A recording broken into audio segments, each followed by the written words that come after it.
questions 21 through 25 on the 2020 Grade 8 AMC 8. A game board consists of 64 squares that alternate in color between black and white. The figure below shows square P in the bottom row and square Q in the top row. A marker is placed at P. A step consists of moving the marker onto one of the adjoining white squares in the row above. How many 7-step paths are there from P to Q?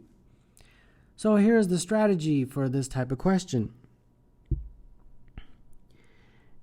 You obviously are starting here. So first you can go either here or here. How many ways can I go here? Well, there's only one way. You can only go there from P. How many ways can I go there? Well, there's only one way from P. So you put 1. Then now here, how many ways can I get there? There's only one way. That's here. How many ways can I get there? Well, there's only one way from there. But here I have 2 ways. I can come from here or I can come from here. So I put a 2 there. Now at this point, what you do is you continue to add the 2 numbers below. So for example, here I have 2 ways from there and then 1 from there. I just add those 2 numbers. So 2 plus 1 is 3. From here, it would be 1 from here, 2 from there, 1 plus 2 is 3. And then we can also go here, and that's only 1 because we're only going there from that previous 1. And then you just continue to add. This goes 3, this is going to be 3 plus 3, which is 6, 1 plus 3, 4. Here would be 6 plus 3, which is 9. This would be 4 plus 6, which is 10. This would be a 9, and this would be a 19, and then finally this number would be the 19 plus 9, which is 28. So as you can see, it's a very nice and quick way of solving these kinds of questions. Number 22, the answer is number 21, the answer is A. When a positive integer n is fed into a machine, the output is a number calculated according to the rule below. If n is even, it's n over 2. If n is odd, it's 3n plus 1. For example, starting with an input of 7, the machine will output 3 times 7 plus 1, which is 22. Then if the output is repeatedly inserted into the machine 5 more times, the final output is 26, as shown here. When the same 6-step process is applied to a different starting value of n, the final output is 1. What is the sum of all such integers n? Well, we have 1, 2, 3, 4, 5, 6, and then the final one is 1. So we're going to go backwards. I can get a 1 if this was a 2.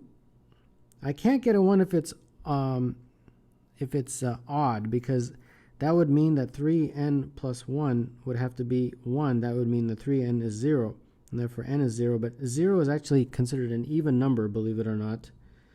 So there's no way for this to be odd and get a 0. Okay, keep going. I'm just going to do the whole, even one. There's other variations, but we can just do it like this. 1, 2, 4, 32, and that means the starting point n would have been a 64. So you went from 64 to 32, and basically using that rule every time. So that's one possible value of n. Okay, is there any other way of doing this? How about if I have 1, 2, can I get this an odd? That would mean that 3n plus 1 is equal to 2, like this. And then 3n would have to be equal to 1, and that's obviously not going to give you an integer value because they're saying that we're always working with integers. So this has to be a 4. Can I get a 4? 3n plus 1. That means 3n is equal to 3. Sure. N could be 1. So I'll put that there. That works. And then this obviously it must be 2. This must be 4. And therefore this can be an 8.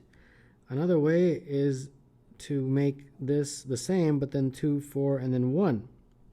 That's another way. Now at this point they want the sum. But before we add up the sum, let's think if we can get any other possible. Because this sum is, 73, right? And that's the lowest of the answer choices. So maybe there's one more. Well, let's think about this. I already did I exhausted this way. How about let's revisit the first way, which was a 1, a 2, a 4.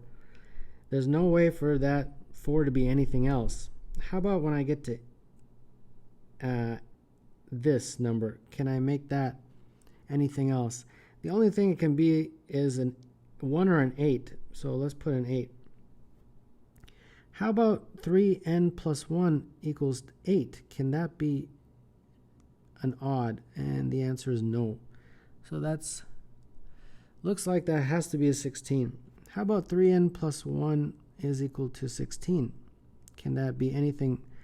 3n would therefore be 15. Yeah, n would be 5. That would work. So this can be a 5. Okay, great. So that means this is a 10. So I got one more value for n. And that's why I always say, take a little bit of time and see if you can make a little bit more of a contribution to the question. So now when you add up the n's, you get 83 as the sum. And then for number 22, the answer is E. 5 different awards are to be given to 3 students. Each student will receive at least 1 award, and how many different ways can the awards be distributed? Well, let's say we have student A, student B, and student C. The scenarios are as follows. You can have either 1, 1, and 3, like that. Or you can have 1, 3, 1, or you can have 3, 1, 1. So 1 award, 3 awards, or some variation of that, as shown. Another way is 1, 2, 2. 1 award, 2 award, 2 awards, or 2, 1, 1, 2, 1, 2, or 2, 2, 1. So these are the ways of doing it. Now that's 6 ways. Now the answer choices are far greater than 6. And why is that? Well, because the awards are all different. And because the awards are all different, there's going to be different combinations for each of these. For example, for this award, from the 5 awards, you choose one of them. For this award, from the remaining 4 awards, you choose one of them. And for these awards, from the remaining 3 awards, you choose all 3. So this is 5 times 4 times 1, and that is 20. So there's actually 20 ways of making that. Similarly, there's 20 ways of making that and 20 ways of making that. Now we talk about these guys. For this, from the 5 awards, choose 1. For this, from the remaining 4 awards, choose 2. And for this, from the remaining 2 awards, choose 2. This is 5 times 6 times 1, that is 30. So 30 ways of doing this, 30 ways of doing this, and 30 ways of doing this. And when you add up these guys, you get 150. So number 23, the answer is B.